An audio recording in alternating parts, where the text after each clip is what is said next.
was tame in comparison to Tim Grose, 1980 Spring Nationals, Columbus, Ohio. Oh, that's what you call getting away from you. The worst thing that can happen is to get onto the knife edge of that guardrail, then the fuel tank explodes. Everyone holds their breath until they see Tim Grose unbuckle and run away from this one. It's hard to believe, isn't it, Steve, that you can walk away from something like that. Well, I said it then, and I'll say it now. That was the most spectacular non-injury crash I have ever seen. An absolute wonder that Tim, he didn't walk away, he ran away, literally. And there's nothing left of this one. This one's not going to race again.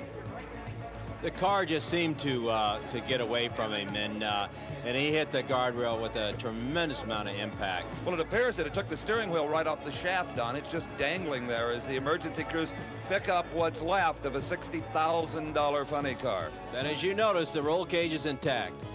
And a lot of people said, well, that's it for Tim Grose's drag racing career. Well, he had news for him. A month later, he showed up at Montreal, a car he built with his own two hands because he didn't have enough money to buy one, and qualified on the pole. Don, what went wrong?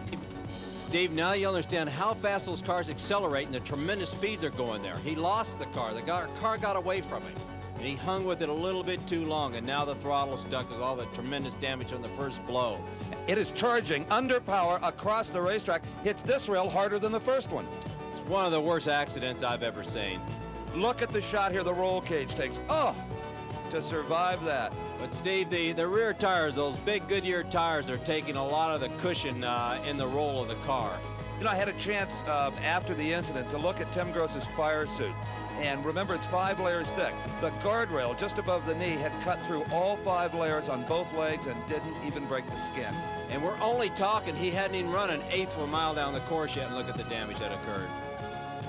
Don, I was just on the other side of that fence with our Diamond P cameras, and I would tell you, from the time the parts quit falling till Tim got out, you could have heard a pin drop. 50,000 people held their breath for this moment, and then they let him hear it.